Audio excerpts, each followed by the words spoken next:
Hello tout le monde, je suis Kevin Razi et vous êtes dans CKR, le podcast préféré de vos podcasteurs préférés. C'est toujours un honneur, un privilège de pouvoir papoter dans vos oreilles et décrypter les médias qui parlent d'actu. Ça nous fait rire de voir comment l'info est traitée. Le sujet principal de ce CKR numéro 154, c'est le Bardella Gate, le bail de jaune d'œuf qui a retourné les médias, qui ont pété un plomb en mode attentat, machin. On va démêler les cartes et regarder un peu la mauvaise foi de ces médias pour voir comment ils en ont parlé. En tout cas, c'est un plaisir de pouvoir papoter avec vous. Comme chaque matin, merci de votre fidélité. Et sachez d'ailleurs que je vois tous les petits mails qui s'accumulent de fil en aiguille pour la newsletter qui n'a pas encore pris ses formes. Il faut que je m'y pose. J'attendais la fin de la tournée pour bien m'y mettre. Mais en gros, l'idée, c'est de pouvoir vous faire rejoindre le mouvement politique des cracks qui s'appelle Mouvement éphémère. Et si vous voulez des infos, la loi CKR qu'on est en train de proposer un peu partout, vous vous inscrivez sur le Google Form qui est en description et sur le chat. Comme ça, on pourra garder contact avec vous, tout simplement. En tout cas, c'est un plaisir de pouvoir chaque jour papoter, trouver un moyen de se détendre avec cette actualité qui est compliquée, on va pas se mentir. Mais le but, c'est quand même d'y trouver des conneries à en dire. Et puis ben voilà quoi, on va vous faire péter ça exactement comme le dit Bilal. Et je sais que on peut faire quelque chose de ouf et qu'on peut en faire parler, même si c'est pas voté, tu vois. Je commence un peu semi-pessimiste, mais je le suis pas. Mais même le fait d'en débattre, ce serait déjà un truc de ouf. Parce que c'est ce que je disais à un gars qui est venu me voir, Youssef, qui est venu, que je salue. Pardon, j'en perds mon français. Il est venu nous voir, pour tout le monde le sait. Il suit les CKR et tout, machin, depuis un petit moment. Et il voulait absolument poser une question. Il m'a dit, Kevin, est-ce que tu crois sincèrement ce que tu dis avec la loi CKR et tu penses sincèrement que ça peut être voté? Je lui dis, je me fais pas d'illusions, mais j'aimerais que ce soit à minima débattu. Parce que ça va créer un débat public qui peut être ultra important, notamment pour la remise en question des journalistes et du journalisme. D'ailleurs, j'ai appris que Macron là voulait labelliser les médias. Bon, ça c'est un peu n'importe quoi parce que si tu labellises les médias entre ceux qui disent des belles choses et ceux qui disent de la merde, potentiellement tu labellises un média comme CNews, ça veut dire qu'après derrière on pourra dire que eux ils disent que des trucs basés ou à l'inverse. Enfin, et ça veut dire que ça va exempter de tout reproche les médias. Donc je suis pas fan. On en reparlera de toute façon. Mais le mec il me disait non mais t'es vraiment sincère dans ta démarche? Je voulais te poser cette question. En plus, il m'a pris à part, tu vois, parce qu'il voulait vraiment parler tranquille. Et il voulait vraiment me poser la question. Je dis, ouais, je suis sincère. J'y crois vraiment et j'ai envie d'aller jusqu'au bout, quoi. Et je lui ai dit, mais il me dit, mais tu sais, avec le deux poids, deux mesures, tu vois bien, les lois, elles pourraient se retourner contre les gens qui disent des trucs, de la vérité. Je lui dis, bah non, parce que quand tu dis la vérité, c'est sourcé. Donc techniquement, cette loi, elle fait en sorte que ça te retombe pas dessus. Au contraire. Et il me dit, ouais, mais tu connais le système, machin. Je lui dis, écoute, c'est quoi, je te comprends, mais en vérité, moi, je vais pas m'interdire de rêver pour tout le monde. Parce que, en fait, c'est des graines que je sème. Et je sais que tous les jours, il y a des nouveaux cracks qui débarquent. Des jeunes aussi. Hein. Il y en a qui ont peut-être 16-17 ans qui nous écoutent. Il y en a qui ont 20 piges, comme Bilal. Et peut-être que dans le lot, il y a des futurs responsables politiques, des futurs patronnes ou patrons de grosses boîtes ou d'institutions qui, chacun à leur niveau, se diront « Ah putain, je peux peut-être faire avancer les choses » parce qu'ils auront grandi avec ces idées qui ont jailli de CKR. Donc je peux pas m'empêcher de me dire « Bon, de toute façon, ça va pas passer, alors je vais pas au bout. » C'est pour ça, en fait, que je lâche pas l'affaire et qu'on lâchera jamais l'affaire avec CKR. Le but, c'est de se dire que il faut accepter de pas forcément voir de changement de son vivant, d'accepter de pas forcément voir toi-même le résultat et qu'on dise que c'est grâce à toi, etc. Mais qu'à chaque fois que tu ouvres la bouche pour dire quelque chose, c'est une graine que tu sèmes. Et c'est ça, en fait, le plus important, en vrai. C'est vraiment ça le plus important. Et c'est comme ça, en fait, que je vois le bail. En tout cas, merci pour votre soutien. Merci d'avoir pris le temps de papoter avec moi. Hein. Franchement, Youssef, on est ensemble. Et n'hésitez pas, tiens, je suis allé checker sur le... Merci à Sous pour le deuxième mois consécutif. T'es le 100. Regarde, j'ai vu que sur... comment ça s'appelle? J'ai vu que sur Spotify, on était à 386 retours positifs, a priori, en moyenne, hein, à 5 étoiles sur 5. Donc déjà, merci beaucoup, c'est gentil, merci. Merci, merci. Mais en fait, je me dis que ça fait genre au moins 3-4 mois que c'est bloqué à 370, 380. Je pense qu'il y a beaucoup plus de gens que ça qui écoutent sur Spotify. Et si vous voulez nous donner de la force, que l'algorithme remonte, que ça puisse faire remonter CKR, et que vous écoutez sur Spotify, peut-être qu'il y en a plein qui n'ont pas pensé à évaluer en mettant 5 étoiles. Je suis sûr que d'ici la fin du mois, pour la nouvelle année, vous pouvez lâcher des 5 étoiles, histoire de passer à 500. C'est mon objectif. Parce que là, ça stagne depuis trop longtemps et je suis sûr qu'on a plus de gens que ça qui écoutent sur Spotify. Et vous savez que c'est un enjeu que de réussir à monter grâce à l'algorithme. Plus il voit que ça marche pour toi, plus il te relaie. Et ça donne de la force à nos propos, à nos propositions, parce qu'on a besoin de monde à chaque fois qu'on propose des choses. Et merci Renab, toi tu gères. Merci beaucoup. Et voilà, si vous voulez aider le podcast... sans forcément, si vous n'avez pas la possibilité de participer au Tipeee, c'est pas grave, mais ce genre de petites choses, ça fait plaisir. Ah bah tu vois, Alex Shoot qui dit fait, je pensais l'avoir déjà fait, mais a priori non. Il faut changer l'intro sur Spotify. Oui, c'est vrai parce que je crois qu'on dirait encore. T'as raison Marion. On dirait encore avec Dr H machin. Ouais, c'est vrai. Ouais, putain. Je pensais que l'on l'avait fait. Attends, je vais le faire tout à l'heure, tiens. Le programme de la semaine, parce que je pars en tournée, c'est mes 2 dernières dates de tournée. Et après, c'est fini avec la tournée pour la pièce Passeport d'Alexis Michalik. J'y serai à Paris, au Théâtre de la Renaissance, du 9 au 21 décembre, si vous voulez me voir sur scène pour mes dernières dates. Je vous montre le programme de la semaine pour CKR, du coup, un peu perturbé. Alors, on a le showrunner qui m'a dit c'est quoi le programme de la semaine sur WhatsApp. On a demain, donc ça c'est aujourd'hui, 7h30, 8h. Donc là, on est en plein dedans. Mercredi, ce sera à 12h30. Ouais, parce que j'ai un casting à passer avant ça. Je vous dirai pourquoi c'est si jamais ça marche. Bon, réponse dans quelques semaines en vrai. Donc, comme il est à 10h, le CKR, je le fais juste après à 12h30. Et ensuite, jeudi, 7h30, 8h, parce qu'après, je prends le train pour aller justement sur l'une des 2 dates de tournée. Voilà. Comme ça, au moins, vous savez. Dr H fait un podcast aussi. Et il me l'a envoyé la dernière fois. Alors, Dr H... alors, je sais plus comment il s'appelle son podcast. Attendez, je vais vous retrouver ça. Son podcast... tac. Hop. Et c'est où Mince, il me l'avait envoyé. Ah, peut-être qu'il me l'a envoyé sur... Je vous l'ai envoyé en tout cas sur le... Ah, t'as pris 6 places pour tes neveux et nièces. Tout le monde va vouloir voir cette pièce. Oh, ça fait plaisir. Merci beaucoup. On va te kidnapper le H, tu vas rien comprendre. Les évidences du Coran. Merci beaucoup, Marlise. Les évidences du Coran. Je vous invite, si ça vous intéresse, la spiritualité liée au Coran, à l'islam, mais vue par... quelqu'un d'ultra basé comme Oz Baseball. Et vraiment, c'est son domaine. Hamza, il gère ça d'une main de maître. Allez checker les évidences du Coran. Merci beaucoup, Mozo Fennec aussi. Et bienvenue à toi, mon cher Modo. On passe tout de suite aux réactions sur le dernier épisode. Allez, on va regarder un peu ce qui se passe. Il y a Leïla qui nous dit franchement merci pour les CKR Kevin et aux cracks, car vraiment cette actualité me somme plus avec ces gens qui débitent leur racisme en plus avec ces gens qui débitent leur racisme en toute liberté. Du coup, on a ce podcast qui nous permet d'en rire malgré tout. D'ailleurs, les imitations me calent et de souffler ensemble et se taper des barres de rire tout en dénonçant et débunker leurs bêtises pour ne pas dire autre chose. Tu as super bien décrit CKR et c'est vraiment ça. Merci beaucoup, ça fait plaisir. Merci. Baulistru qui nous dit merci CKR, merci à toi d'écouter, ça fait plaisir. Julien Noiret qui nous dit merci encore pour ce CKR, un délice, merci à toi et ton investissement, keep pushing, on lâche rien, on est là 4 fois par semaine, tous les matins, ça charbonne. Hier vous étiez plus de 640 à nous suivre en simultané, franchement ça fait trop plaisir. Et on lâchera rien et on continue de tabasser et d'essayer de faire bouger les choses à notre niveau. Moi je vois déjà...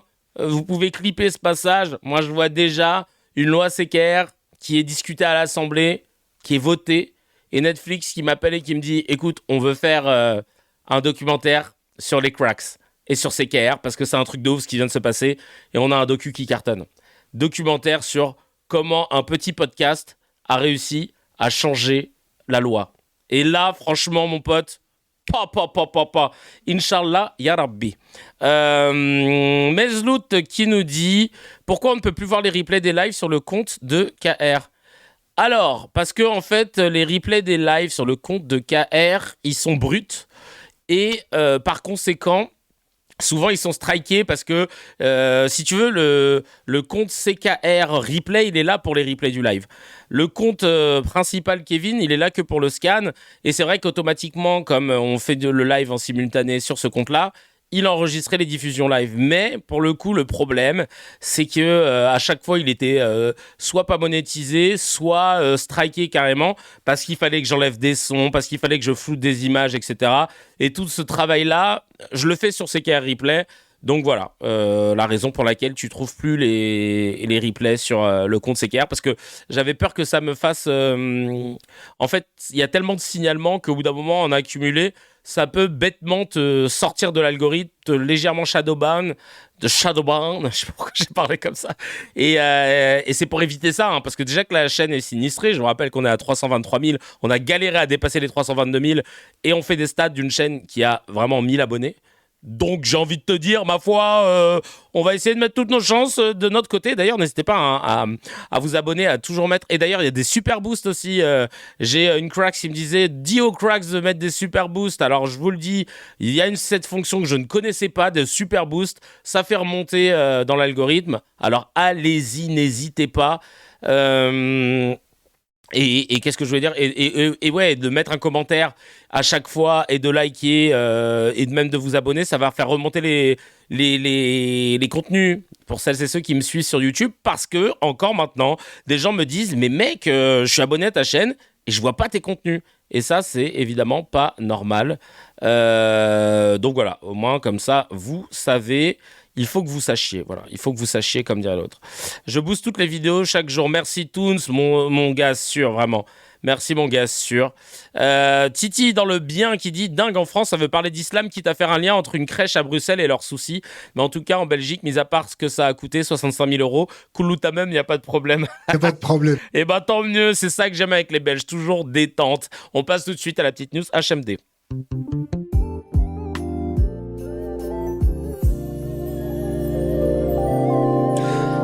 C'est une fleur de lys, oui, c'est la casquette des Saints, New Orleans Saints, c'est mon équipe. C'est mon équipe de foot US préférée. On en avait parlé, je crois, hein, de Sarkozy, on fait tellement d'émissions.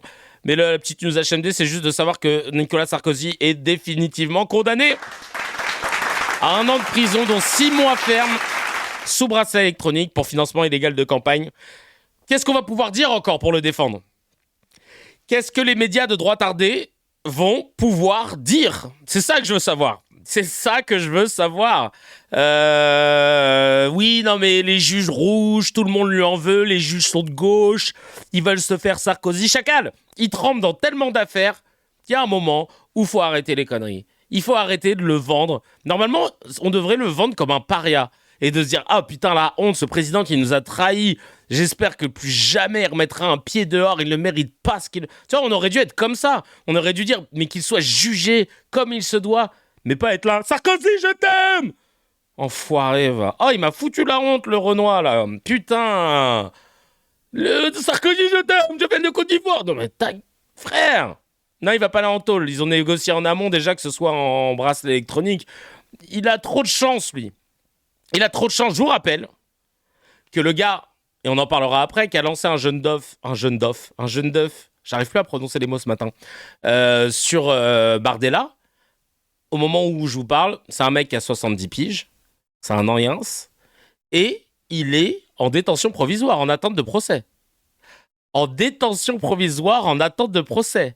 Et Sarkozy qui a fait des dingueries, hein, on n'est pas sur des dingueries, des financements illégaux de campagne, d'avoir des projets d'associations de malfaiteurs avec une force étrangère. Lui, on doit répleu parce qu'il va faire 20 jours en prison. Allez vous faire foutre. Allez, 74 ans en plus. Il a le même âge. Non, allez vous faire foutre. Vraiment, allez vous faire foutre. Allez, on passe tout de suite au médecin, les amis. Les petites news à partager. Entre amis. en famille.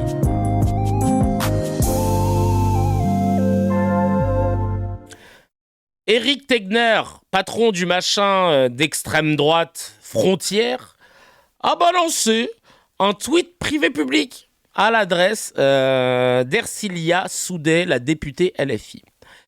Et il a mis ceci. Vous allez voir le tweet qu'il a ensuite directement effacé, avait déjà quand même fait plus de 500 000 vues, du moins sur la capture que j'avais. Il dit, si vous voulez qu'on commence à parler, donc il s'adresse à la députée Soudet, si vous voulez qu'on commence à parler de vos pratiques sexuelles avec votre ex-conjoint, on peut s'amuser. On est nombreux à avoir les PV, donc procès-verbaux, d'audition, et c'est pas folichon. Sauf que, il a retiré ensuite. Il a... fun fact, Bilal nous dit, j'en ai parlé avec Ercilia hier, elle était grave choquée. Et il s'est toujours pas excusé de ce tweet. Il a décidé de faire comme si de rien n'était. Et tu connais, s'il n'y a pas d'acharnement médiatique autour de toi, si tu es du bon côté, il suffit que tu continues de tweeter comme si de rien n'était et il ne se passera rien. Mais heureusement, les Mathilde Panot, même Mourad Guichard, que je vais retrouver tout à l'heure, tout le monde a partagé ce truc-là en mode, mais Mathilde Panot a saisi le ou la procureure de la République. Et vraiment, c'est dingue. Parce que moi, je connais l'histoire et c'est vraiment FDP d'avoir dit ça. Ah ben non, on n'a pas le fin mot de l'affaire. Mais ce qui est dingue, c'est d'avoir osé dire ça, une espèce de chantage. Et en plus de ça, d'avoir écrit cet abruti qu'il est, on est nombreux à avoir les PV d'audition et c'est pas folichon. Mais d'où t'as eu accès à ces PV, sachant qu'ils sont censés être privés? Ça veut dire que... il se moque d'un viol, tu dis carrément? Ah bah c'est chaud. C'est très très chaud. Et surtout, t'as eu ça comment? Tu vas devoir nous balancer. Qui sont les policiers? Quel est le personnel de justice qui a pu te donner accès à ces procès-verbaux? C'est quand même une dinguerie, ça. Il n'a pas eu accès à Reconquête, en tout cas. Ils ont 0 député, je le rappelle. Il s'était présenté sur Reconquête, lui? Les PV des policiers. Ouais, non, mais c'est une dinguerie. Ah, d'accord, ok, je viens de capter. Police complice. Non, mais c'est une dinguerie. Il va falloir qu'on tire cette affaire au clair et j'espère que le ou la procureure de la République, je sais plus si c'est une femme ou un homme, ira au bout. Parce que c'est quand même grave et scandaleux. Chafouinette qui dit il n'est pas occupé à agresser des meufs, lui. Non, mais même pour ça, je te jure. Bref, on est trop clément avec lui. J'ai eu accès au PV du tribunal sans avoir les flics, donc eux, j'imagine pas. Bah ouais, non, mais c'est une dinguerie. C'est le moment de sortir Pascal Gauche, là. Ah, bien vu, c'est parti.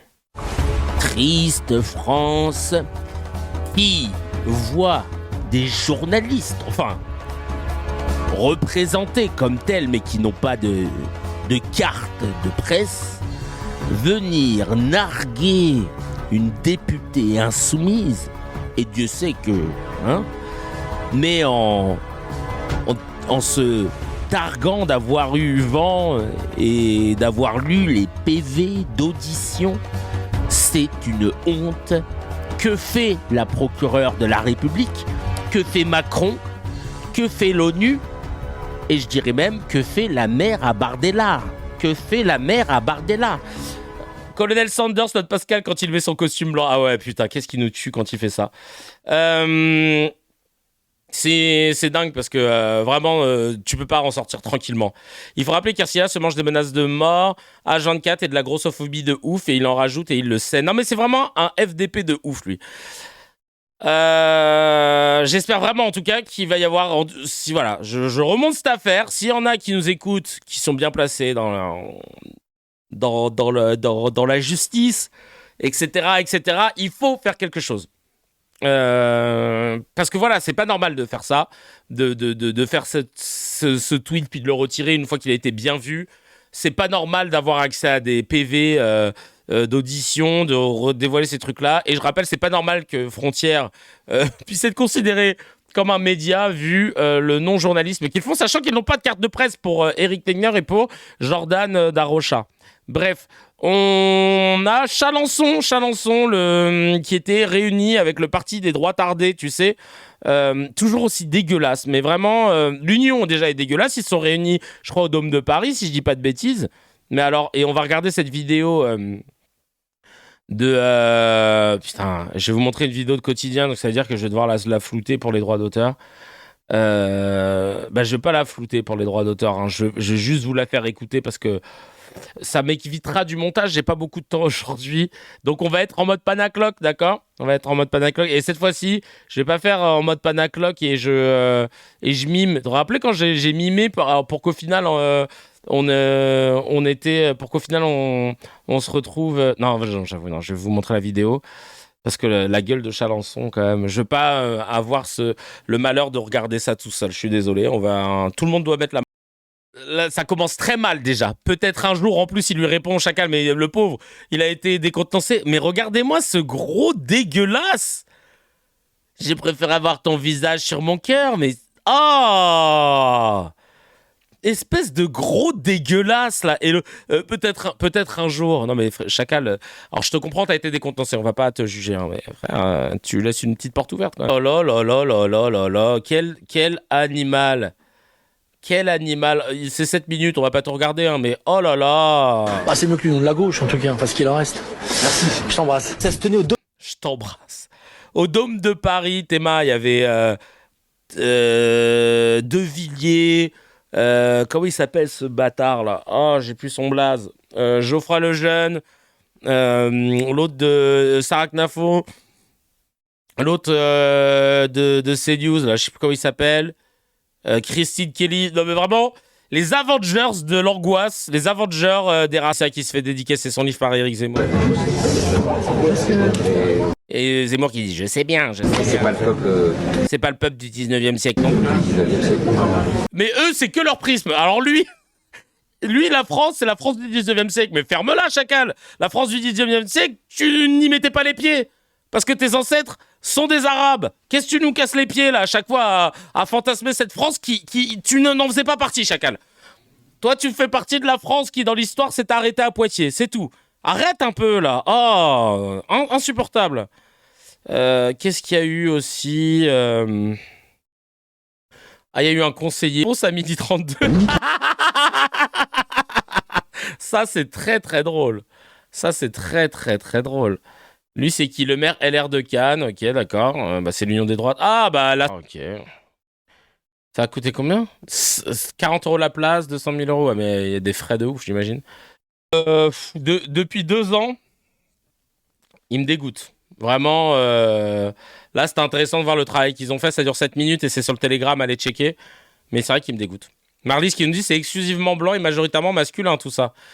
Ah bah, l'Union de la droite, elle est inclusive, hein. Attends, qu'est-ce que tu crois?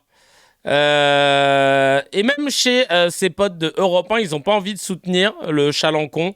Regardez, il a voulu... parce qu'à la base, je vous montrais la vidéo pour ses propos un peu dégueulasses et ses sous-entendus. Mais regardez ce que Chalençon, il a sorti. C'est un hit, Les Joyaux de la Couronne. Un hit. Je suis un malade, moi. À 2 doigts de dire un banger. Il a sorti un son claqué au sol. Et il est allé chez le seul média qui accepte de pouvoir montrer son vieux son, de le faire écouter, c'est Europe 1, chez Pascal Pro. Mais même chez Europe 1, ils n'avaient pas envie d'écouter le truc en entier parce qu'après, il a dit non, on va pas le mettre en entier, hein, mais parce qu'on n'a pas le temps, hein, évidemment. Mais regardez. Alors, écoutons foot. Dans la galerie d'Apollon, sous les dorures, j'ai ma passion. Des siècles d'or, d'histoire et d'art. Le vol et puis l'amour sans flamme. Mais on peut peut-être vous écouter chanter. Mais oui, ça serait mieux, oui. Oh le bâtard, bah oui. Il connaît même pas les paroles de sa chanson, tu m'étonnes. On pourrait peut-être vous écouter chanter, ce serait mieux, non? Voilà, s'il vous plaît. Oui, on peut la mettre plus fort. Il y a un décalage. Il y a un décalage. Oui. C'est mieux, il y a un décalage. Écoutons. Trône. Bah oui.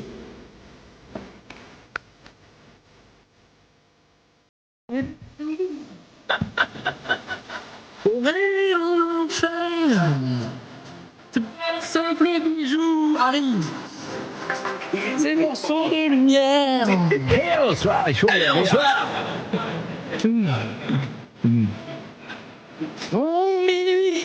Bon, ça, vous l'avez changé. Alors, on va pas tout écouter. On va pas tout écouter là parce que c'est de la grosse merde, mais. Ah, ils sont dégoûtés, putain. Mais vous avez créé ça ces dernières heures et pourquoi on vous a invité? Parce que ça fait le buzz en fait sur les réseaux. Ça fait le buzz, rien du tout. Rien du tout, Chacal, rien du tout. Marlys qui dit le mec il aime s'écouter chanter. Sauf qu'on a vu qu'il connaissait pas les paroles. Le désespoir en direct sous nos yeux, le type est endetté. Il a tellement besoin qu'on parle de lui pour faire le buzz et régler ses dettes qu'il est prêt à tout. Un seul mot, pathétique. De ouf. Le J qui dit il faut vraiment avoir honte de rien dans la vie pour avoir une image. Mais oui, il faut pas. Regardez. Si un jour vous avez honte de vous lancer dans la musique, dans une carrière ou quoi que ce soit, regardez Chalençon.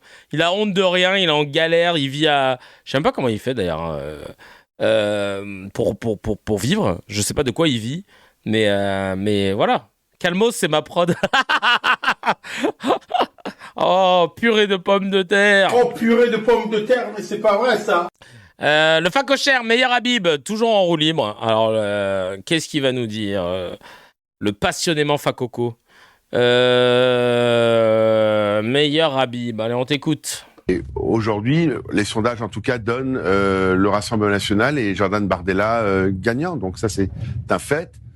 Il a failli dire, ça c'est génial. Je connais Jordan Bardella, c'est un garçon de talent, jeune, sur des causes qui me sont extrêmement chères, c'est-à-dire le combat contre l'antisémitisme et pour moi la défense d'Israël qui est Je crois qu'il y a quelqu'un dans les studios du 24 qui a fait tourner une machine. le premier rempart contre l'islamisme dans le monde et en France notamment. Son parti et lui-même ont été irréprochables. Et je ne fais pas partie du rassemblement. T'entends derrière, hein. François, t'es chiant, toi. Pourquoi tu lances la machine maintenant? Ben, j'ai pas le choix, moi, t'es marrant. Rassemblement national. Mais il est important de préciser. J'ai passé 3 jours à l'époque avec lui en Israël. On a même rencontré un garçon de talent. C'est dans quel département? C'est dans le 21 talent. J'y ai joué la semaine dernière. Le Premier ministre longuement. D'ailleurs, j'étais hier soir chez le Premier ministre et on a commenté justement ces sondages. Il s'intéresse beaucoup, Benjamin Netanyahu, à ce qui se passe en France. Et on avait hier soir justement ce sondage lorsque... Je vous rappelle que c'est un député à la base Renaissance, un macroniste, qui est en train de nous encenser sur Jordan Bardella. Pas sur son programme, hein. Non, parce qu'il a soutenu Israël, il est venu en Israël. Je l'ai vu. En tout cas, ce que je peux vous dire, c'est que Bardella, c'est certainement mieux pour la France que ce qui se passe à l'extrême gauche, à gauche. Et vous dites voilà. Et après, on va voir qui. Ah mais il s'est rappelé, il a failli dire, et même actuellement au centre. Merde. C'est mon parti là que je suis en train de tacler. Oh putain, je suis con. Le FN a été fondé avec des gens de Vichy, avec des anciens Waffen-SS. Hein. Ils ont tendance à l'oublier. Alors ça, dès que tu vois, ils ont compris le glitch, les gens du RN. On va soutenir Israël et comme ça, on va faire oublier notre passé. Et cette espèce de gros sac, il est persuadé que, juste parce qu'il est flatté d'entendre ce qu'il a envie d'entendre, et ben il est content et il s'en contente. Et c'est vraiment mais à vomir. Mais c'est un mec de l'UDI, il est apparenté LR, pas macroniste. Ah ouais? Bah je pensais qu'il était Renaissance, moi. Ou alors c'est Caroline Yadan. Bref, de toute façon c'est la même merde. On a quoi d'autre? Déjà, qu'est-ce qui a été dit? En tout cas, merci Meilleur Habib de nous avoir dit que le RN pour toi c'est le meilleur des partis. Marlys qui nous dit je veux bien qu'il développe la théorie du RN et la défense contre l'antisémitisme, qui est le meilleur rempart pour lutter contre l'islamisme. C'est quoi l'islamisme selon lui? Pourquoi il faut lutter contre et en quoi la lutte contre la discrimination d'une religion autorise la discrimination d'une autre religion? Et un juif qui défend avec des mots sans esprit critique, irréprochable, ce qui me semble un peu fort, sauf si en 3 jours on peut apprécier le comportement éternel de quelqu'un. Un parti fondé par le nazisme, c'est quand même un comble. Ça ressemble de très près à une blague ratée. Non mais laisse tomber. Le J qui dit faut retrouver à la ferme meilleur. À la ferme, ta gueule. Il est énervé. Bref. Ah oui, il y a un truc de ouf qu'il faut qu'on voit. Elle est même plus macroniste, Yadan? Ah ouais, d'accord, putain, bah décidément. Alors, Bah justement, tiens. Justement, par rapport au dernier message qu'il y a dans le chat, on vient de... et je comprends pas pourquoi on nous en parle pas. On est en plein dans le scandale de Daesh et de Lafarge, la boîte française de BTP, là, qui est actuellement en procès pour financement de terrorisme, pour avoir pactisé avec Daesh en Syrie, afin de pouvoir préserver ces usines qui étaient là-bas. Et donc, elle s'est dit, bon, on va leur filer un billet, ils nous laissent tranquille. Attends, on peut commercer avec des terroristes. C'est quoi le problème ? Et regardez ce résumé de France Inter d'une journaliste, parce que c'est vrai qu'on n'en parle pas du tout, alors que ça devrait être normalement au cœur de l'actu, bien plus que le putain de jaune d'œuf de Bardella. Non mais sans déconner, il faut le dire quand même. Pourquoi cette omelette et cette farine fait le cœur de l'actualité et pas ça, quoi. En ce moment, au tribunal de Paris se tient un gros procès pour terrorisme, sauf que ceux qui sont jugés, c'est une des plus grosses entreprises françaises et ceux qui la dirigeaient à l'époque. Bonjour, je suis Charlotte Piret, journaliste à France Inter, et je vous raconte ce qui se passe dans les salles d'audience. Cette entreprise, c'est l'entreprise Lafarge, qui fabrique essentiellement du ciment. Et en 2010, elle décide d'installer une usine de fabrication de ciment, une cimenterie, dans le nord de la Syrie. Alors, rien à voir, je sais pas si ça vous a perturbé, mais ces boucles d'oreilles, comme elles sont couleur chair, j'ai cru que c'était ses oreilles au début. Je me suis dit, ah ouais, l'écarteur, elle est partie trop loin. Sauf que très vite, la guerre s'installe avec les groupes djihadistes. En 2012, la majorité des entreprises internationales ont décidé de quitter le pays. Mais pas Lafarge. Lafarge reste et s'arrange avec les groupes terroristes, moyennant versement d'argent. Elle va pouvoir continuer à faire fonctionner son usine, ses camions vont pouvoir passer les checkpoints et les salariés venir entre leur domicile et l'usine. Et tout ça va durer un certain temps, jusqu'en septembre 2014, au moment où l'État islamique, qui est devenu le groupe djihadiste le plus puissant, va décider de mener l'assaut, de récupérer l'usine. Et à ce moment-là, au tout dernier moment, Lafarge décide d'évacuer et d'abandonner ce site-là. Mais entre-temps, elle aura versé près de 5 millions d'euros à 3 groupes terroristes, dont l'État islamique donc, et c'est pour ça qu'elle est jugée aujourd'hui. Et dans ce procès, il y a des victimes d'attentats, des attentats du 13 novembre, qui ont décidé de se constituer partie civile parce qu'elles estiment qu'il y a un lien direct entre l'argent que Lafarge a versé à ces groupes terroristes et à l'État islamique et les attentats qui ont été commis en France ensuite. Lafarge, va falloir passer à la caisse. La cuenta, mon pote, la cuenta. Bah ouais, les gars, vous aimez tellement l'argent que vous préférez pactiser avec des groupes terroristes qui ont tué énormément d'innocents chez nous, à Paris, et vous êtes là en train de dire ouais, non mais tranquille, ça va passer. Tu rencontres le capitalisme dans la forme la plus cynique qu'il soit. On préfère pactiser avec des groupes terroristes plutôt que de perdre de l'argent. Mais allez vous faire mettre. Oh là là. Allez vous faire mettre. Mais fort. C'est horrible ce que vous avez fait. Il faut vraiment que vous puissiez mais croupir. Faut que toutes celles et ceux qui sont responsables, de près ou de loin, dans cette mascarade, puissent manger. Vraiment. Est-ce qu'il y a un bingo CKR ? Ouais, sur le... comment ça s'appelle ? Sur le Discord, il y a sur le Discord, ouais.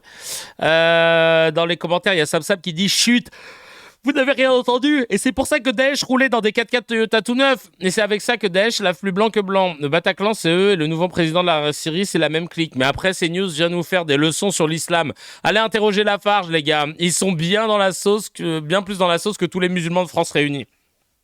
Tellement. Ouais, non, mais c'est une dinguerie. C'est une dinguerie. Je vois dans les commentaires, hein, Kama qui dit à Gaza, il y a un génocide et le journaliste se taise alors qu'il parle d'attentat pour un œuf écrasé sur un crâne. Non, mais c'est. On va en parler tout à l'heure. Et Sexé qui dit c'est bizarre en ce moment, une commission au Parlement par rapport au lien entre l'islam et la politique.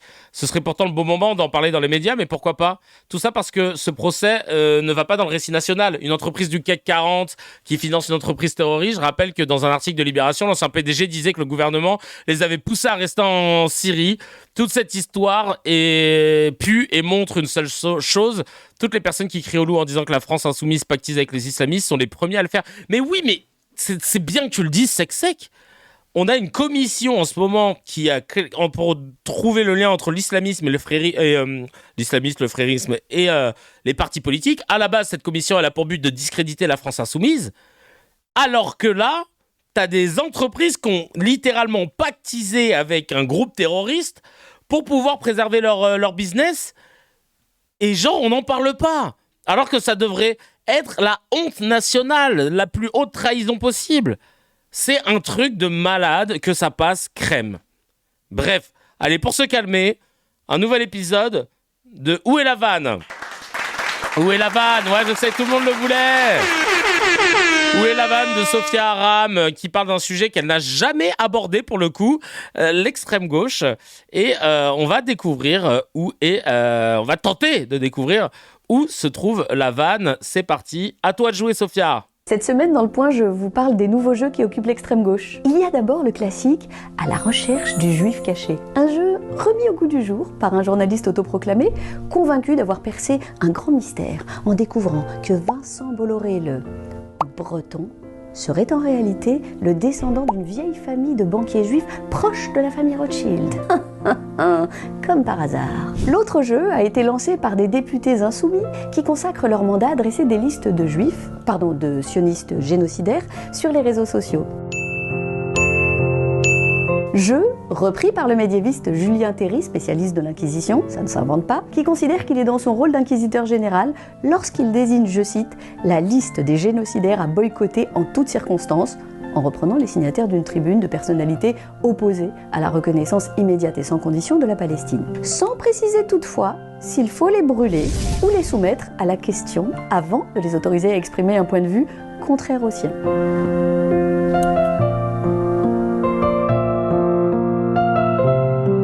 Je pense que la musique, elle en dit long. Hein. C'est la meilleure musique qui puisse coller à cette chronique claquée au sous-sol, nulle à chier. Je suis désolé d'être vulgaire, mais alors vraiment, c'est ni drôle, ni intelligent. Il n'y a même pas de trait d'esprit. C'est même pas un take où tu te dis « Ah putain, c'est pas gaulerie, mais putain, j'avoue, c'est bien trouvé. » Moi, ça m'arrive, par exemple, Haroun, il me fait pas mourir de rire en mode « J'ai les côtes cassées ». Bah à chaque fois, je me dis « Ah, putain, bien vu ». Là, il n'y a même pas de... Il n'y a rien. Il n'y a rien. C'est vraiment, c'est nul sur 20, peut mieux faire. Non, mais... Et la musique, horrible, de musique d'attente de quand t'appelles une assurance, je pense que ça lui va parfaitement. Mais on parle, elle est payée pour faire ça. Pas nous. Ça vous provient qu'on n'a pas choisi le bon côté de l'histoire.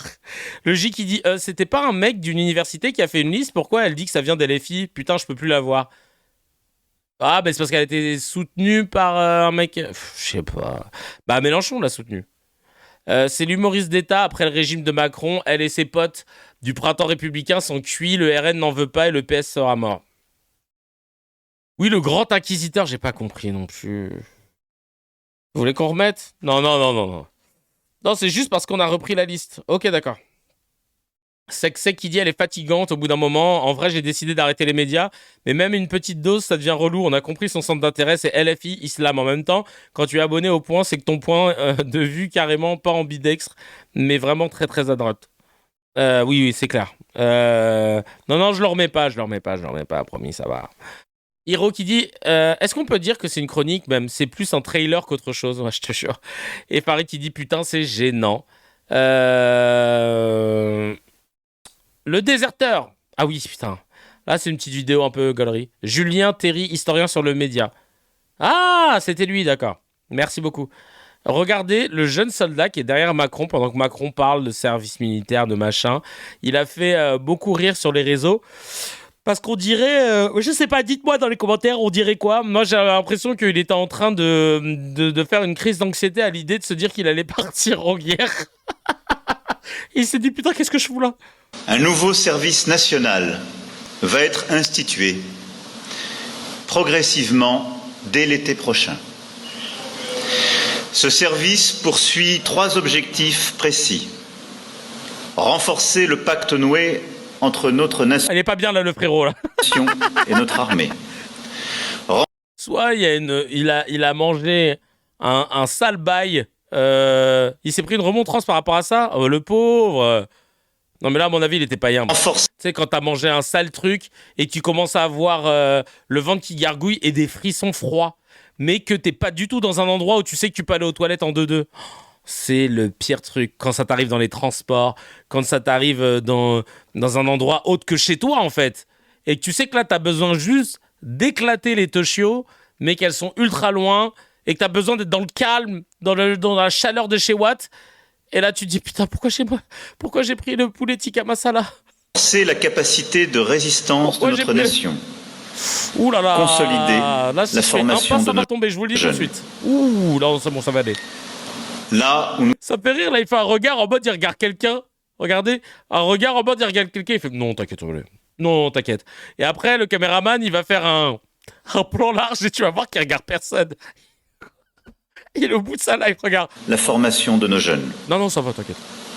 Non, ça va aller, t'inquiète. Là où nous soutenions Et là, on va l'ambition prendre le d'un plan service large. national Non, ça va, universel t'inquiète. pour conforter la cohésion au sein d'une classe non, ça va. d'âge, l'accélération des crises, Non, ça va aller, tranquille. le Et là, tu vois durcissement qu'il y des a personne. menaces,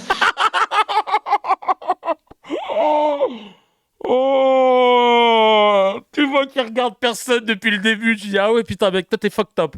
Là, on sent que t'es pas bien. À Skip, ça arrive pas mal, c'est à force de rester au pas pendant des heures. Mais ouais, tu dois péter un plomb. Et là, il devait être dégoûté de se dire qu'il était derrière Macron, putain, le pauvre. me conduisent à proposer aujourd'hui un service national purement militaire qui, sans être universel, Ah, il s'en va. peut engager C'est bon. toute une génération. Le C'est bon, service là, je peux plus. Il faut que j'aille au national s'adressera aux jeunes Françaises et qui deviendra entrant sur les fondamentaux. Ah, il est parti après. Oh ouais, non, là, il s'est dit non. Là, ouf. Mais il a raison, en vrai. Et tu dis Bilal qui s'est fait taper dessus, à 2 doigts de faire un coup d'état en direct pour s'enfuir. Il était à 2 doigts de crier à la Wakbar pour détourner l'attention. Là, vraiment, il s'est dit, frérot, il faut que je fasse quelque chose. Il est sous silencieux. Ah non, il s'est dit, là, tout le monde est dans la salle. Macron, tu connais quand il fait une intervention, t'en as pour 8 heures. Là, je peux éclater les techios du bureau, il y aura personne, je peux faire du sale, je suis tranquille. Voilà ce qu'il s'est dit. Le pauvre, j'aimerais bien. De toute façon, Combini vont le retrouver là. Bonjour tout le monde, je suis Aurélien et je suis le soldat que vous avez vu sur la vidéo. Alors, c'est vrai qu'elle a fait le buzz, machin. Tu connais, ils adorent ça. En tout cas, force à toi, mon chacal. Force à toi. Ou alors, peut-être que c'est épidermique. Peut-être qu'en fait, tout simplement, c'était il en pouvait plus d'entendre la merde qu'était en train de dire Macron, tu vois. Bah voilà, ça se trouve, c'est parce que le Macron lâchait des grosses caisses. Je te jure, il s'est dit, je peux pas rester derrière lui. Je sais pas comment vous faites, les gars, mais je peux plus. Non, mais vraiment. Il y a Myriam qui dit, j'ai écouté Clément Viktorovitch, vidéo sur le débat Glucksmann-Zemmour. Parfaite cette vidéo, allez la voir parce que franchement, l'analyse est top. Il parlait de l'importance du public derrière celui qui a la parole, surtout lorsqu'on le cadre. Je suis morte, il est parti tellement au bon moment, l'illustration du rejet comme réponse est tellement géniale. De ouf, il faisait une crise d'angoisse, le pauvre, nous dit Nadia, ça se trouve c'était ça, hein. J'espère que c'était pas trop grave. Sexay qui dit comme il jouait au con derrière le président, on a dû lui faire comprendre qu'il n'avait rien à faire derrière. Bah, il jouait pas au con, il était juste. Ou soit il avait des tocs, ou tu vois, on sait pas. Lydie qui dit si c'est avec ce genre de soldat qu'on veut sauver la France, alors on est mal barré. Non, au contraire. Lui, tu sens qu'il est pas. Il n'y a pas la pression des caméras ou du paraître. Il s'est dit faut que je parte, je pars. Et Denis qui nous dit il devait se faire chier au sens propre. Excellent, les vannes sous la ceinture. Un peu de retour au sérieux. Les médias ne parlent plus de Gaza, mais Israël continue son génocide. Voilà, je voulais juste vous le dire. C'est ça. Mais je vais aller dans le sens qui vient d'être dit. Enfin, on revient sur le statu quo des accords d'Abraham d'avant 7 octobre 2023. Où, regardez ces images, elles font froid dans le dos. Où il y avait une forme de normalisation, y compris la plupart. Carrément, on se croirait limite sur la Lune là, à ce niveau-là. Ou après Hiroshima, quoi. Des pays arabes étaient alignés sur une forme de paix qui se présentait, mais où on oubliait la possibilité pour les Palestiniens de revendiquer. Oui, mais là, on peut plus dire bon, reprenons là où on en était avant. Aujourd'hui, ce qui se profile, et on le voit bien, c'est que il y a toujours des morts civiles, que l'aide humanitaire est empêchée, je l'ai évoqué, que le droit international humanitaire n'est pas respecté sur Gaza, et dans le même temps une colonisation active avec une validation de la Knesset de pouvoir coloniser la Cisjordanie avec un impact sur la vie et sur le travail des humanitaires qui est conséquent. Je comprends, mais juste sur Gaza et sur ces images qu'on voit, s'il vous plaît, juste un. Ouais, mais franchement, ça fait mal au cœur. Ça fait mal au cœur et c'est important de se faire une piqûre de rappel. 330 morts ces derniers jours en Cisjordanie. Non, c'est une dinguerie. Le son est plus fort que moi? Ah ouais? Ah, que tu vas jamais essayer de me rapprocher du micro. Il faut aller voir le film La Voix de Hind Rajab. Ouais, allez le voir, putain, moi aussi, il faut qu'on aille le voir avec elle. Il faut absolument qu'on aille le voir parce que je vois tout le monde partager. Je savais pas ce que c'était en plus. Hein. Mais ouais, faut qu'on le voit. Lydie qui nous dit le cessez-le-feu, qui n'en est pas un, a été prononcé pour faire taire les voix pro-palestiniennes du monde entier. Il n'y a pas de cessez-le-feu, Gaza compte ses morts tous les jours et la Cisjordanie est en train de se faire entièrement coloniser en toute impunité. Non mais c'est vrai, c'est une dinguerie là-dessus. Myriam qui nous dit j'ai envie de me fendre en deux, mais ouais c'est horrible, avec des émojis cœur brisés, des émojis qui pleurent. Et Mourad qui dit ce qui me tue, c'est que depuis le pseudo cessez-le-feu, plus aucun média ne parle des Palestiniens comme si tout était rentré dans l'ordre. Et c'est ça le pire dans tout ça. C'est cette invisibilisation de ce qui se passe parce que le cessez-le-feu n'a pas amené du tout le cessez de mort du côté des Palestiniens. Allez, on passe au scan.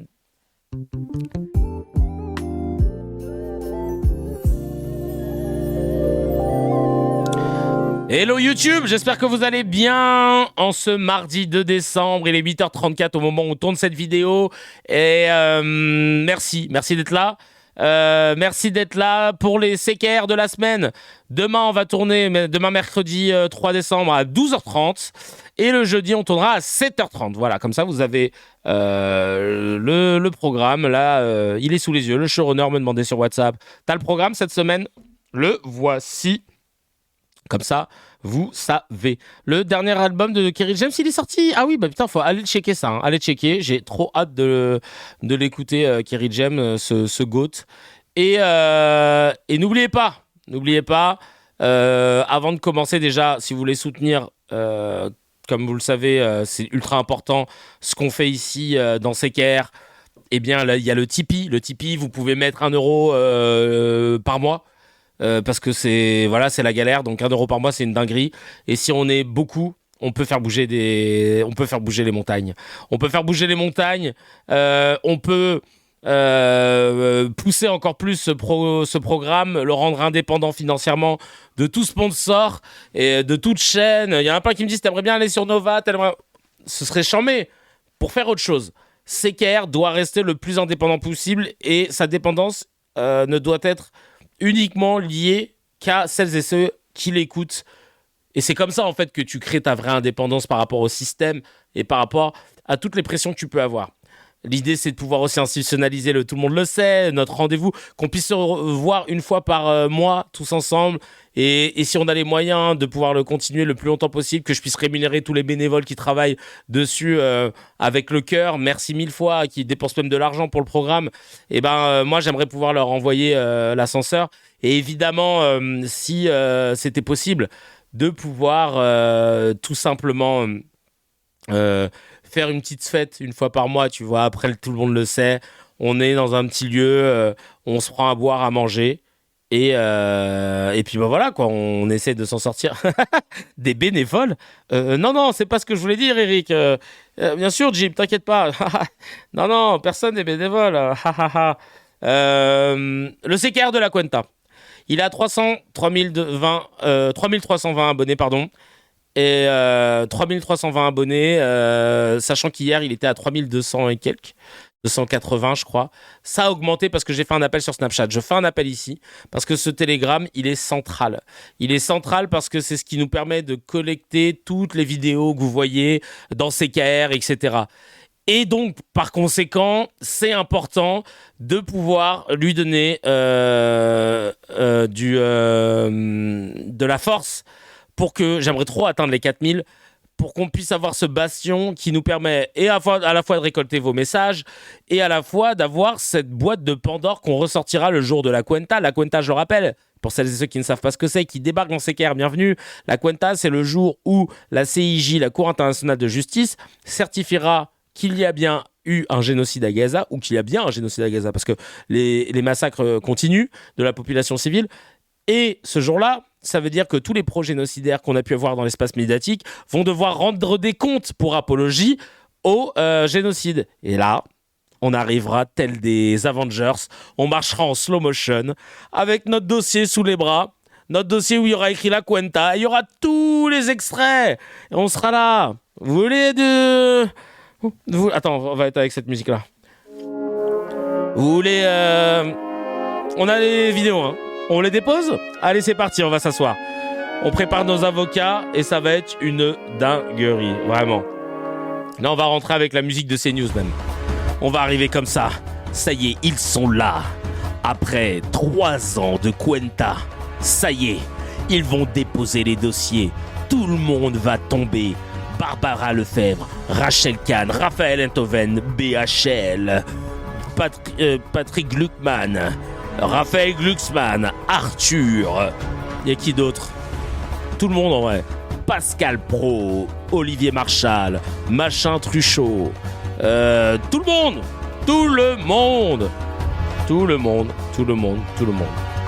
Voilà ce qui va se passer.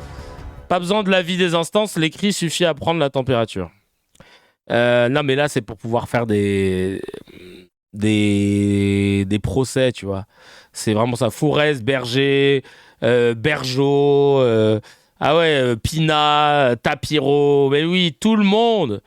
Tout le fucking monde. Aujourd'hui, je vais vous parler dans le scan de cette affaire. On a assisté à un moment d'une intensité rare dans les médias. C'est Jordan Bardella qui s'est fait agresser.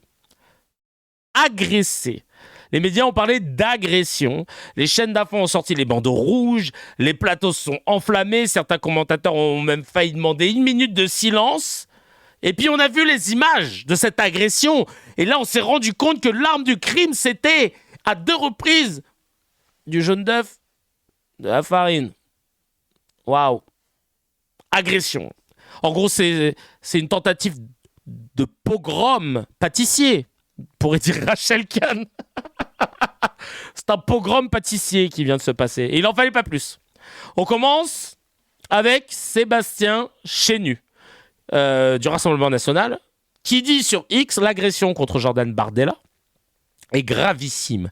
Car si cet homme avait eu un couteau au lieu d'un œuf, la France aurait basculé. En démocratie, on débat, on ne frappe pas. Et le silence assourdissant de nombreux responsables politiques en dit long. Mais tag! Arrête d'en faire des caisses comme ça. Oh purée de pommes de terre, mais c'est pas vrai ça. Non mais sérieux. Bonjour, désolé la team, il y a les enfants le matin. Wesh, non mais t'inquiète, y a pas de souci. Justement, il avait pas un couteau au bouton. Bah oui. Parce que dans ce cas, on peut le faire à chaque fois. Hein. Et si le mec avait giflé Macron, il avait pas une bombe nucléaire dans les mains, hein ? Et si la personne qu'Émeric Caron a croisée, qui l'a agressé, est reparti sur son scooter, et si finalement il avait une Kalachnikov, non mais ça, frère, si ça avait été un couteau, voilà l'argument quoi. Et on va regarder la vidéo de son passage sur le plateau de BFM TV, quand il est venu chouiner. Voyons ce qu'il a dit, sachant que... Oh putain, il y a un mec qui s'est pris une partie de l'œuf aussi, là, putain. J'ai le seum pour lui, parce que lui, il a rien demandé.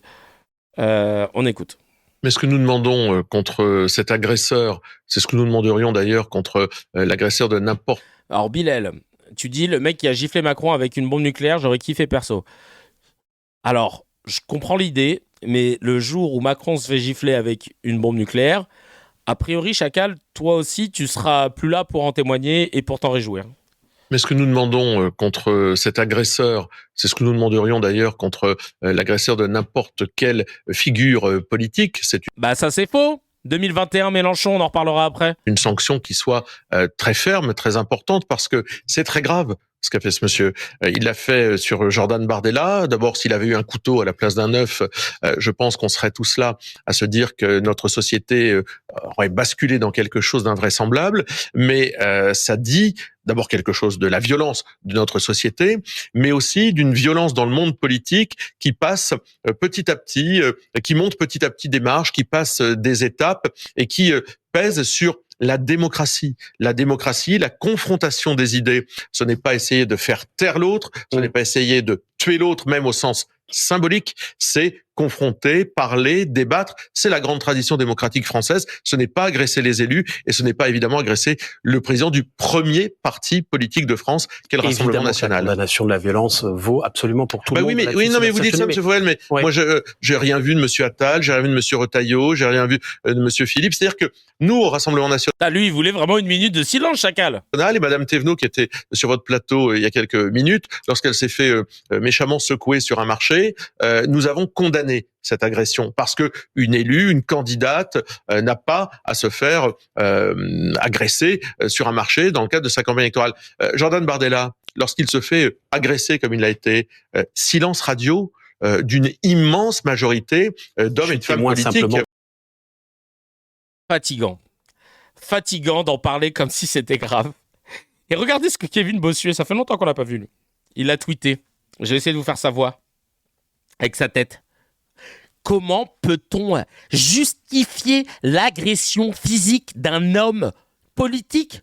Rien, oui, absolument rien ne doit autoriser quiconque à insulter ou frapper un élu de la République. Il n'a pas été frappé, hein, mais bon. Un élu de la République, qu'il s'appelle Jordan Bardella, Jean-Luc Mélenchon ou encore Gabriel Attal. Ce pays devient fou, vraiment, je comprends pas, jalulu en fait. Comment un homme politique peut juste... Une agression physique, oh, chacal. Un œuf, putain de bordel de pompe à chiottes. Non mais sans déconner. Vous êtes sérieux ou quoi là ? On vit dans une... On est où là ? Dans South Park ? Dites-le. Nasrin Slaoui, une réaction sur effectivement cette montée du Rassemblement national contre l'extrême gauche ? Moi, je pense qu'il faut distinguer dans ce genre de situation, c'est les violences individuelles qui sont très facilement condamnables et il y a la violence politique. C'est-à-dire que Jordan Bardella mène quand même dans le débat public, dans ses propositions médiatiques, dans son programme, une forme de violence politique envers une certaine partie de la population. Envers qui, par exemple ? Il a souvent des propos qui sont islamophobes, il a des propos qui sont très caricaturaux quand il parle d'immigration, il a un propos qui est aussi violent pour beaucoup de personnes en France. Lesquels, ça ne justifie pas une violence physique. Il a souvent... Parce que moi je souscris à tout ce qu'il dit. J'ai jamais entendu quelque chose d'islamophobe de sa part. Parce que moi je trouve que tout va bien. On fait des liens entre la montée de l'immigration et l'islamophobie et en même temps, il fait ce que beaucoup font à l'extrême droite, c'est-à-dire des amalgames en considérant que quartier populaire égale immigration dangereuse égale... Ça s'appelle penser, ça s'appelle réfléchir. Là, Nasrin Slaoui, elle s'est dit j'y vais frontal pour essayer d'expliquer qu'un œuf lancé, c'est pas grave. Mais waouh! Et que lui, il a une certaine forme de violence aussi dans ses propos. Mais vous avez vu que sur BFM TV, là, ils sont sur ses côtes, là. Pressing à gauche, pressing à droite, pressing au centre. T'es dans la merde. Non, mais il suffit de l'écouter. Moi, je l'ai écouté plein de fois dans ses moments de campagne, sur les plateaux télé. C'est un homme qui fait des amalgames et qui stigmatise. La violence physique, mais c'est ce on ne devrait jamais arriver. C'est-à-dire qu'on ne devrait jamais arriver à jeter un œuf. Mais c'est pour ça qu'il faut distinguer la violence. Vous les avez vus parler de la violence qu'a subi Aymeric Caron il y a à peine 2-3 jours, agressé par un gars qui est parti en scooter ou... Vous les avez vus commenter l'agression de Rima Hassan, verbale, menaçante des gens là de l'agence immobilière. Au final, ça s'est transformé en oui, le pauvre homme se fait virer à cause d'une pression de Rima Hassan et tout. Vous les avez vus même, ne serait-ce que être choqués par la violence, de voir des noms de députés comme Rima Hassan sur des missiles israéliens, marqués avec un feutre. Je pense que dans d'autres circonstances, ça aurait été la fin du monde médiatique. Et là, silence radio. On est là, genre, attendez, vous avez vu, y a son nom qui est marqué sur un missile par des franco-israéliens quand même. Non ? Vous n'avez pas vu ? Personne ? Merci bien. C'était Orpi ou autre, j'ai zappé. Oui, voilà, c'était Orpi, voilà, je crois, c'est un truc comme ça. Pour toutes ces raisons, on se retrouve avec ce 2 poids 8 mesures qui est fatigant. Regardez comment ils défendent. La violence physique individuelle et la violence politique qui, elle aussi, cible des millions de personnes. C'est-à-dire, je ne mets pas équivalent, je dis juste que condamner les propos de Jordan Bardella, ça ne veut pas dire que ça justifie une violence physique. Ça dit juste qu'il est aussi lui-même vecteur d'une violence politique. Et c'est ce que dénonce aussi non, là, on Thomas. peut pas mettre sur un même pied d'égalité la violence que subit un individu et une personnalité politique, violence physique et... Violence physique. On peut pas mettre sur un même pied d'égalité un individu qui a un auditoire énorme et qui est écouté par des millions de personnes en train de cracher sur l'immigration et sur l'islam et le fait qu'il se soit pris un œuf. On peut pas. Bah ouais, t'as raison, on peut pas. On peut pas parce que c'est bien plus grave ce qu'il a fait que l'œuf ou la farine qui s'est pris dans la tronche. C'est bien plus grave que ce que son parti fait chaque jour que Dieu fait. c'est bien plus grave que ce que son parti détourne des fonds publics plutôt que lui se prenne un œuf sur la tronche. Tout est plus grave. T'as bien raison de dire que c'est incomparable. Bande de traîtres à la nation que vous êtes, vraiment. Hein. Vous choisissez le mauvais côté de l'histoire chaque jour que Dieu fait. C'est insupportable en vrai. C'est incroyable. Les gars sont tout le temps dans un déni. C'est symptomatique de la médiocrité médiatique française. Et la façon dont on met la lumière sur un sujet avec gravité parce que extrême droite, parce que chouchou des médias, ça fait peur. Ça fait peur et ça en dit long sur le climat. Regarde là, il y a Maud Bréjon, porte-parole du gouvernement. Elle est venue pour parler de pouvoir d'achat, politique, machin, budget. Non, faut qu'on parle du jaune d'œuf de Bardella parce que c'est quand même le sujet qui intéresse les Français. Oui, alors juste, on va revenir sur le budget. On revient sur Jordan Bardella, mais sur un autre sujet. Il a été victime d'un G2 il y a quelques jours en marge d'une séance de dédicace. Alors que c'est en train de parler du budget. Hein. Quand même un peu plus important. Mais bon. Son dernier livre. Il avait été enfariné quelques jours plus tôt. Déjà, votre réaction par rapport à ce geste isolé, mais est-ce que vous êtes inquiète sur le climat de la campagne présidentielle qui arrive? Est-ce que ça pose des questions aussi sur la sécurité des femmes et des hommes politiques et des candidats à la future élection? D'abord, c'est inadmissible. Tout acte de violence, quel qu'il soit, y compris des jets de farine ou des jets d'œufs qui peuvent paraître pas d'une grande violence pour certains, ne sont pas admissibles à l'égard de quelques responsables politiques que ce soit. Et ensuite, est-ce que Mais par contre, la plèbe, ça va. Je suis inquiète. Oui, en partie parce qu'il y a une montée de la violence à l'encontre des politiques et des élus depuis plusieurs années. On en parle souvent sur vos plateaux. On en parle avec des maires qui sont victimes de ce type de violence et qui souvent décident de démissionner, avec une augmentation de la démission des élus locaux, encore une fois, depuis plusieurs années. C'est pour ça d'ailleurs qu'on va présenter une loi dans quelques semaines sur le statut de l'élu et dont on parle aussi depuis plusieurs mois. Quant à la question de la protection, elle est évidemment assurée et Jordan Bardella est protégé. Les femmes et les hommes politiques qui ont besoin de l'être le sont et le ministère de l'Intérieur est évidemment extrêmement attentif et rigoureux sur ces questions-là. Sur ces questions d'œufs et de farine, je peux vous dire que chaque achat de farine fait l'objet d'une attention méticuleuse de la part des renseignements intérieurs. C'est important de le souligner. Vraiment, je veux vraiment faire attention à ce qu'il n'y ait pas de dérapage pâtissier. On le sait tous. Et on en sait plus d'ailleurs sur l'homme qui a commis le méfait. Pauvre homme. Goat pour certains, agresseur pour d'autres. Vous connaissez mon take. Peu après l'agression subie par Jordan Bardella, plusieurs membres et hauts placés au sein du Rassemblement national ont attribué cet acte à un militant d'extrême gauche. Mais selon les informations que nous avons à notre disposition aujourd'hui, en fait, l'explication ne viendrait pas de l'extrême gauche, mais il s'agit de l'acte d'un homme, on l'a dit, âgé de 74 ans et qui avait déjà procédé de même par le passé. En 2022, cet homme, au même endroit à Moissac, avait déjà jeté un œuf sur la tête d'Éric Zemmour. À l'époque, il souhaitait en fait protester, s'opposer aux déclarations d'Éric Zemmour sur les personnes en situation de handicap. Pourquoi ? Parce que cet homme de 74 ans est père d'un jeune enfant autiste et il déplorait l'accueil dont bénéficient les personnes en situation de handicap et c'est la raison pour laquelle il avait jeté un œuf sur la tête d'Éric Zemmour à l'époque des faits. Ouais. Alors là, franchement, bravo.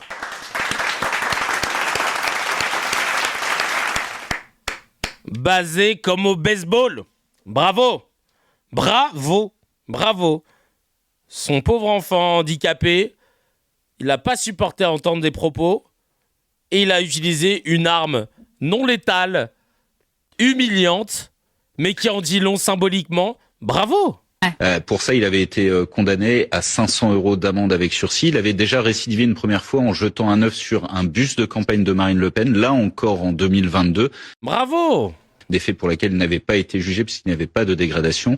Visiblement, donc, c'est aussi cet homme qui s'en est pris hier à Jordan Bardella et son avocate avec qui je viens de m'entretenir à l'instant exclut totalement l'hypothèse d'un geste d'extrême gauche en m'expliquant que son client n'est affilié à aucun parti politique, à aucun syndicat. Ils ont essayé de créer un truc d'extrême gauche, t'as vu, alors que le mec... Rien du tout. Il s'en est pris notamment en raison de sa situation personnelle et des difficultés qu'il traverse pour éduquer son fils qui est autiste aujourd'hui. Voilà les explications. Cet homme, on l'a dit, il est âgé de 74 ans. Il a été placé en garde à vue hier à la brigade de gendarmerie de Moissac, donc dans le Tarn-et-Garonne, là où les faits se sont produits. Et le procureur de la République de Montauban doit communiquer dans les prochaines heures ou d'ici demain pour indiquer les suites judiciaires données à cette affaire. Est-ce que cette garde à vue va être prolongée de 24 heures supplémentaires? Ce qu'on peut dire, c'est que cet homme n'a pas demandé l'assistance d'un avocat en garde à vue. On ne sait pas quelles explications il a fournies, mais La vie de ma mère, s'il y a des avocats qui nous écoutent, allez l'aider, le jeune homme. Jeune homme, hein, oui, l'homme. Allez l'aider. Pro bono, ça c'est des histoires. Faut l'aider pro bono, le gars. C'est ridicule. 74 piges, ils vont pas l'enfermer pour un œuf. Hein. Et Ken Pachi, tu dis à juste titre, prends ton compte, le gars, il prend plus pour avoir jeté un œuf que le Premier ministre pour Betaram. Oui, vraiment, vraiment. Voilà où on en est. Voilà où on en est. En tout état de cause, sur le profil, son avocate le dit avec une certaine force, il n'est pas du tout affilié à un mouvement d'extrême gauche. Merci d'avoir fait le travail sur ce sujet, parce que les droitards s'amusent à dire que c'est l'extrême gauche, mais vous vous rendez compte le niveau de dinguerie, quoi. 70 piges, il va dormir en prison en attente de son procès pour avoir jeté un œuf sur Bardella. Jeter un œuf sur Bardella. Jeter un œuf sur Bardella. C'est une dinguerie. Et heureusement que Internet n'oublie rien. Parce que Kevin Bossuet, qui parlait tout à l'heure en disant que ouais, les agressions, on n'en peut plus, machin, là. Regardez sa réaction avec en fond les images de Mélenchon qui s'était pris de la farine en 2021. Vous allez voir que il ne va même pas rebondir en vrai là-dessus. Écoutez, ça s'est plutôt bien passé, donc moi je suis plutôt content et heureusement que dans ce pays on peut encore manifester si vous voulez. Alors après, je pense que la gauche dans ce pays est en train de mourir, ou du moins une partie de la gauche. Quand vous avez des gens, en effet, comme Daniel Obono qui refuse de se dire Charlie, quand vous avez des gens comme Manon Ombry qui racontent que finalement traiter un Italien de macaroni ce n'est pas une insulte raciste, ou quand vous avez des gens comme Jean-Luc Mélenchon qui défilent aux côtés des islamistes dans une manifestation où il y avait beaucoup d'antisémitisme, on se dit où est passée la gauche. Moi, vous savez, je viens de la gauche et c'est au fur et à mesure une rue qui était à gauche, peut-être pas de du temps où je me suis rendu compte que cette gauche qui défendait, cette gauche qui défendait au départ le peuple ne défend plus finalement qu'une petite idéologie qui est en train de sabrer la République. Où sont les chevènements? Où sont les Jean Jaurès? Moi, j'aimerais bien que cette gauche retrouve le chemin de la République, retrouve le chemin du vivre ensemble et arrête finalement d'essayer de faire de l'électoralisme sur... Elle n'est pas en train de se réveiller aujourd'hui, cette gauche? Mais la gauche en fait n'existe plus. Pouvez-vous, Patrice, me citer un homme de gauche aujourd'hui qui compte dans notre pays? Et là tu vois bien qu'en fait il en a rien à foutre, qu'il est plutôt en train de remettre le tort sur la gauche, tu vois, en train de te dire que ouais bah voilà, mais en même temps aussi regardez comment la gauche est et tout. C'est quand même dingue. C'est quand même dingue. Heureusement, Internet n'oublie pas. Regardez maintenant Mathieu Vallet, RN, en 2021, le jour de l'agression de Mélenchon. Regardez ce qu'il disait. Et surtout, je vous dis, lors de la marche du 19 mai, enfin le rassemblement du 19 mai des policiers, on aurait aimé que tous ces politiques qu'on a vus et dont M. Mélenchon s'est fait enfariner, donc comme quoi il est soi-disant du peuple, mais visiblement le peuple lui rend bien d'une certaine manière. Hein. Il a des propos, moi j'oublie pas qu'il a qualifié les attentats terroristes de complotistes et finalement de faits divers qui servent à sonoriser des campagnes présidentielles. Il s'est toujours pas excusé pour ses propos pitoyables et assez méprisants pour les victimes. Et surtout, je vous dis, sur cette manifestation, on aurait aimé que les fervents défenseurs des libertés viennent derrière les gardiens de la paix, les gardiens de notre paix, ceux qui en fait ne font pas des mots mais font des preuves d'amour, qui chaque jour sur le territoire... Je sens qu'Aurélien Taché va répondre. On n'était pas 9 000, on était 35 000 et ça s'est aussi très bien passé. On n'a pas marché sur l'Assemblée nationale, on n'a glacé personne et vous voyez bien qu'aujourd'hui nous on a été enfarinés par personne, on a été encensés par tous ceux qui étaient présents.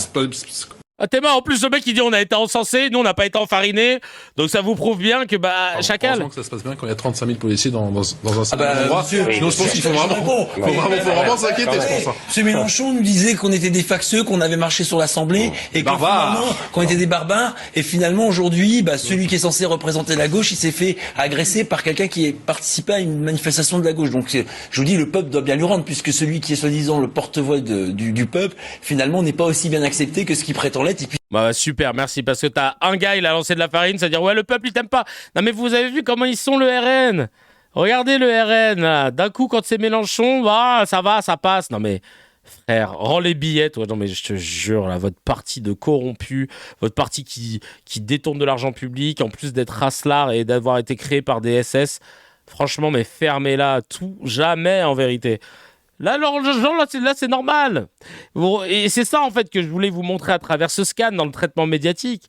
Vous avez vu comment, d'une info, d'un fait, selon qui en est le sujet, ah, bah là, d'un coup, c'est plus pareil. Là, d'un coup, c'est plus pareil. On va regarder ce que Nathan Devers pense de Bardella, d'ailleurs. C'est marrant parce que Nathan Devers, depuis qu'il s'est fait souffler dans les bronches par Schneiderman dans Arrêt sur Image et qu'il a quitté CNews, est-ce qu'il n'aurait pas enfin retrouvé la raison, notamment concernant Bardella? On l'écoute, c'est très court, hein, mais ça n'a rien à voir en fait, hein, mais je voulais le placer. Je crois qu'avec Jordan Bardella, on a vraiment une candidature du creux. Vraiment poussée à son paroxysme. Marine Le Pen, c'est différent. C'est pas une femme, on le sait, il y avait eu des fuites de notes de conseils. C'est pas une femme. Culturelle il y a une dizaine d'années, c'est pas une femme très cultivée, c'est pas une femme qui s'intéresse à la littérature, aux idées, etc. Mais ils sont rares en politique, voilà. mais avec Jordan Bardella, on touche vraiment le sommet du creux. Bien vu, belle analyse. Pour une fois, on est content d'avoir entendu un ancien de CNews parler. Sébastien Chenu, qui dit que l'extrême droite n'a jamais empêché de s'exprimer de cette façon. Regardez. Oh, je lui ai envoyé évidemment un SMS de soutien, et comme beaucoup d'adhérents, de militants, d'élus du Rassemblement national, nous avons manifesté notre soutien à Jordan Bardella, mais ce qu'il a vécu en dit long de notre société. Moi je suis, voyez-vous, aujourd'hui sur le marché de Noël de Holchin, dans le Nord, dans ma circonscription, et c'est dans des petites communes comme ça qu'effectivement on se dit que on ne risque rien, et pourtant désormais il suffit de regarder les chiffres de l'insécurité, la violence est en hausse dans notre pays. Ça c'est la première chose. Et la deuxième chose, c'est que cette insécurité, cette violence de la société, elle est aussi alimentée par des discours politiques, souvent de nos adversaires politiques, et à force d'avoir des discours excessivement agressifs, eh bien ils sont reçus, ces discours 5 sur 5, par des gens qui, sur le terrain, comme Jordan l'a vécu, peuvent passer à l'acte. Et je pense que ça, c'est effectivement très grave. Se moque du monde. D'ailleurs, M. Porte a été lui-même condamné pour des violences symboliques politiques. C'est-à-dire que ce sont des gens qui ont un discours qui, on le voit, se moque du monde. Il dit ne jetez pas la C'est un gros mytho. Hein. C'est un gros mytho. Ouais. Nourriture. Il sait très bien qu'avec ce genre de discours, ce n'est pas ça la problématique. La problématique, c'est de toucher à l'intégrité physique d'adversaires politiques. Et nous sommes dans ces moments où l'extrême gauche ne cherche pas à battre justement dans les urnes, mais elle cherche à empêcher de s'exprimer. Vous savez, moi je l'ai vécu ici. Il y a longtemps dans ma circonscription, des militants syndicaux qui m'ont agressé physiquement dans une manifestation de défense des retraites. Ça fait longtemps qu'on sait qui empêche les autres de parler. Nous, au Rassemblement national, on n'empêche personne de s'exprimer, on n'empêche personne de tenir des réunions, on n'empêche personne de dédicacer des livres, on considère que tout le monde a le droit de s'exprimer. L'extrême gauche porte en elle une violence, tout le monde le sait, il faut y être... Tout le monde le sait, ça vous connaissez. Vous connaissez cette phrase, source IFIAC, source au pif, on connaît. Donc, ils font juste des ratonnades, c'est tout. Donc, Sébastien Chenu nous dit, et on va finir le scan là-dessus, nous dit, shout out, on a des amis qui ont débarqué sur le live. Je suis désolé parce que j'ai pas les bails. J'ai un chat qui réunit tous les chats sur lesquels on est. On va finir le scan avec mon 16. Ah, t'as écrit un 16 ? T'as écrit un 16 ? Ouais, en fait, je voulais juste vous dire, les gars, on a un truc très très drôle. On a un truc très très très drôle, c'est que il nous dit que l'extrême droite n'a jamais empêché qui que ce soit de parler, qui que ce soit de... Ok. Il nous dit ça, ma foi. Non, je parlais juste de Chenu qui te fait un shout-out. Ah, ok, d'accord. Je lui ai foutu en effet un 16, c'est un des seuls que j'ai fait. Il y a un 16 là-dessus ? Ah, attends. On va regarder si le 16 de Nueve. Ah, il y a un 16 de Nueve. Allez, c'est parti, vous êtes prêts ? Le 16 de Nueve, c'est parti. Musique. Sébastien, faut arrêter le drama. Jordan s'est mangé un œuf, pas une tentative d'assassinat au sabre laser. On dirait que vous préparez un téléfilm TF1, Bardella miraculé du marché de Noël. En 2021, Mélenchon s'est pris un nuage de farine, 0 bandeau agressé sur BFM. Personne n'a crié à l'effondrement de la République. Là, c'est un œuf. Vous en faites une affaire d'État. Si encore c'était bio, je comprendrais l'émotion, mais non. Et puis franchement, venir expliquer que ça en dit long, la violence dans notre société. Seb, c'est vous le parti qui passe sa vie à souffler sur le feu. Chaque plateau, vous en êtes. Vous êtes en mode l'immigration, l'insécurité, les étrangers, encore les étrangers.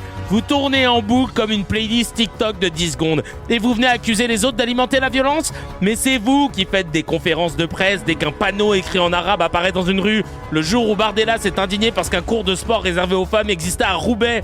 Vous étiez où? Là, ça dérangeait pas de désigner des gens. Et puis ce discours, la gauche ne veut pas nous battre dans les urnes. Seb, si on vous empêche tant que ça de parler, expliquez-moi comment vous êtes H24 sur tous les plateaux, même plus que les chroniqueurs. Vous êtes devenus des influenceurs politiques. Manque plus que les codes promo moins 15% sur ta peur de l'autre avec le code RN 2025. Quant à ton histoire d'agression par des syndicats, pas de plainte, pas de vidéo, pas de témoins, rien. On est dans le storytelling, pas dans les faits. Et le pire, vous êtes ici à expliquer que Bardella a risqué quelque chose. Frère, il a juste dû prendre une douche. Rien que vous, quand il pleut dans le Nord, vous prenez plus d'eau que ça. Donc non, le vrai problème, c'est pas l'intégrité physique du chef de ton parti, c'est votre incapacité à distinguer une attaque d'un sandwich raté. Respirer, boire un verre d'eau et surtout, arrêtez de croire que tout est un complot parce qu'un œuf a décidé de voter contre vous. Merci beaucoup Nueve pour ce 16. Bravo. On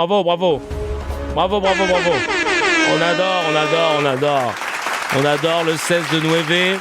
Et pour finir justement cette hypocrisie dont tu parles, Chenu ose dire l'extrême droite n'a jamais empêché ses adversaires de parler.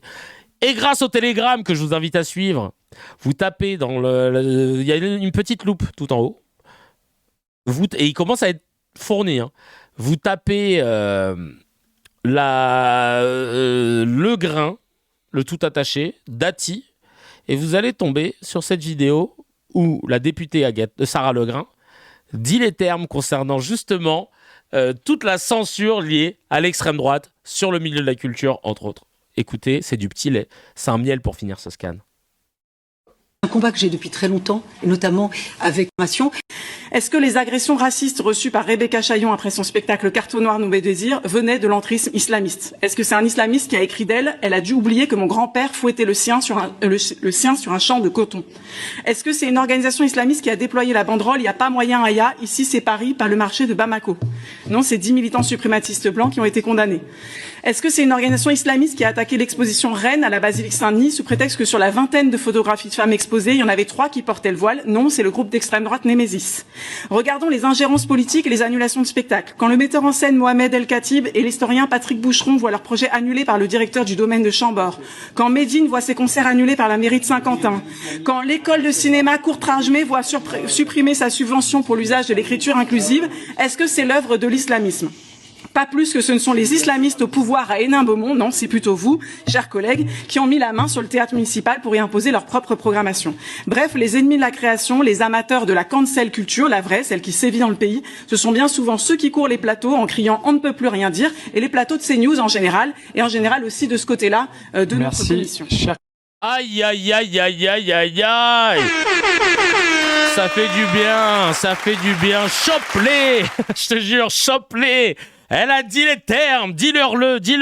Aïe, aïe, aïe, un strike qui fait plaisir. Et pour finir ce scan, il n'y avait pas mieux. Donc voilà la réponse à ce Sébastien Chenu. Et globalement, ce qu'on en pense, un œuf, on n'en a rien à foutre. La farine, on n'en a rien à foutre. La violence des propos de Bardella et de son parti chaque jour que Dieu fait, c'est déjà énorme.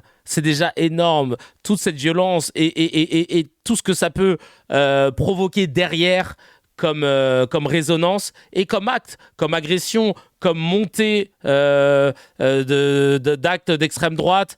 Et ça, pour le coup, c'est pas fantasmé parce que justement, il y en a qui ont été condamnés, vous vous rappelez. Pareil, et c'est pour ça que je vous dis d'aller suivre le Télégramme. Si je mets Télégramme extrême droite, je pense que je peux retrouver en 2 temps 3 mouvements Ah bah voilà, putain, j'ai mis extrême droite, j'ai retrouvé directement cette fameuse vidéo. Je vous dis, ce Telegram, il devient de plus en plus basé, tellement il a une source incroyable. J'essaye de, à chaque fois, mettre maintenant les mots-clés. Il y avait des moments où je mettais juste, oh là là, c'est abusé. Mais bon, bah, après, je me suis dit, merde, pour retrouver les vidéos, c'est impossible. Donc maintenant, j'essaye à chaque fois de toujours mettre au moins le nom des personnes qui parlent, etc. Et là, j'ai mis extrême droite et je tombe sur ça. N'oubliez pas que ça, c'est aussi indirectement à cause du RN. Au tribunal, la plupart des 16 prévenus portent aujourd'hui un masque, comme pour retrouver l'anonymat de leurs années d'activisme à l'ultra-droite.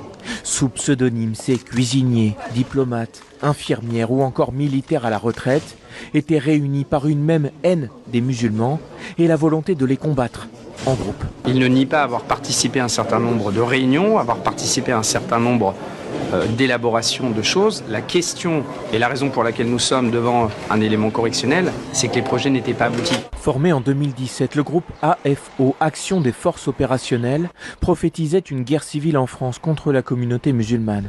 Voulait-il s'y préparer ou plutôt la provoquer? Des documents évoquent plusieurs idées d'action violente.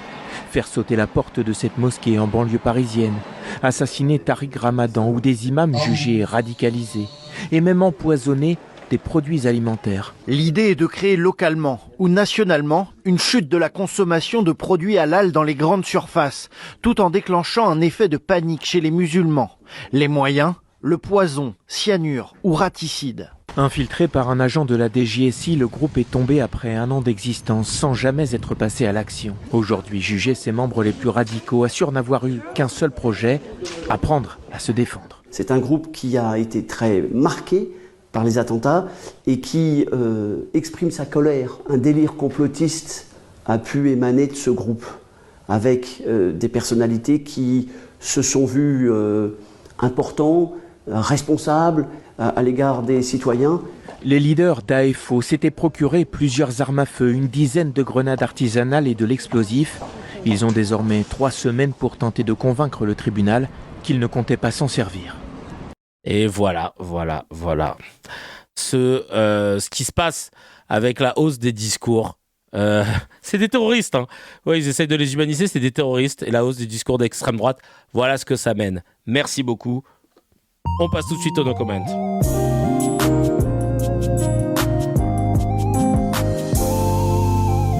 Le no comment, vous connaissez les règles, je lis des news, vous n'avez pas le droit de les commenter, ni vous, ni nous. Je peux juste... allez, moi je peux mettre des petits... Ça va péter. Voilà, des petits trucs comme ça ou comme ça. Je mange. Voilà, c'est ça. Et vous, que des emojis. Est-ce que vous êtes prêts? On y va? Ouais, s'il te plaît, allez, on y va. Un homme de 82 ans a tué sa femme de 89 ans d'un coup de fusil de chasse dans leur lit à Villetaneuse, en Seine-Saint-Denis. C'est le 152e féminicide en France en 2025.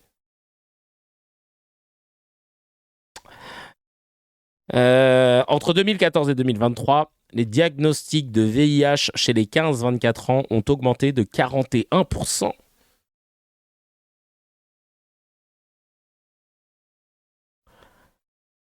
Et enfin, 2 frères âgés de 8 et 11 ans ont été tués dans une frappe israélienne dans le sud de la bande de Gaza samedi dernier, rapporte l'agence de presse Reuters. Allez, on va passer au miel.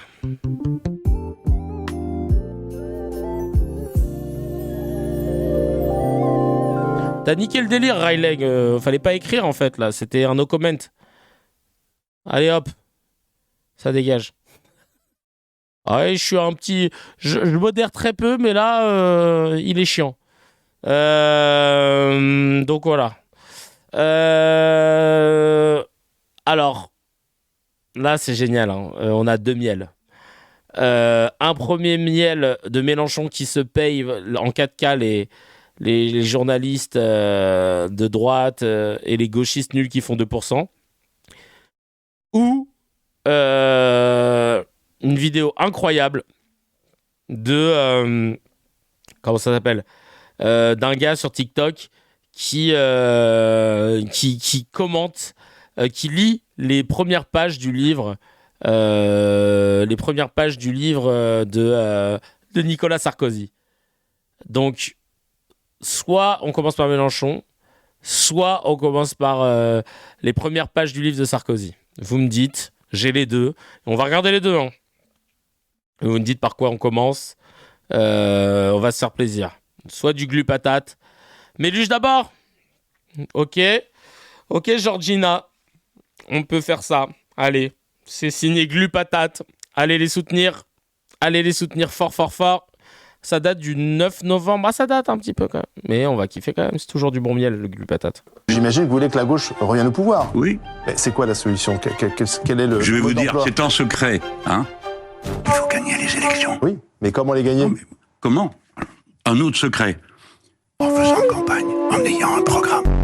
Aujourd'hui, ils se disent il faut trouver un système qui exclut Mélenchon, et peut-être aussi c'est à vous, peut-être, parce que parfois vous leur parlez durement. Ah bon? Ah oui. Ah bon? Eux non. Vous avez dit je ne les aime pas.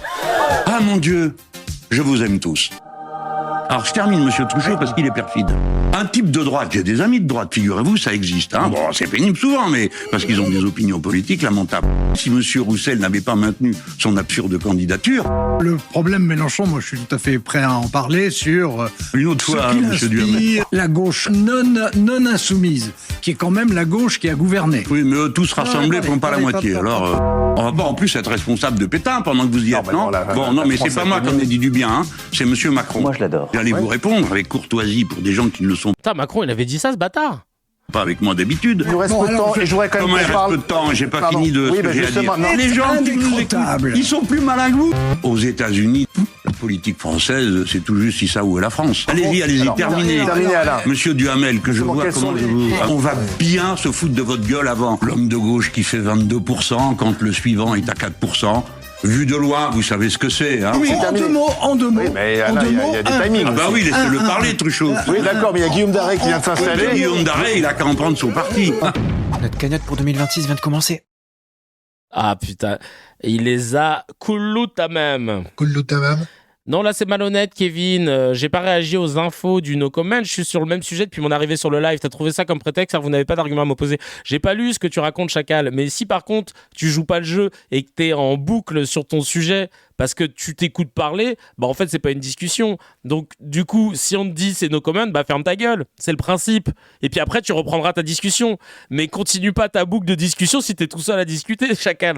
Enfin, ça semble logique, en fait. Donc, merci pour le soutien à mon travail.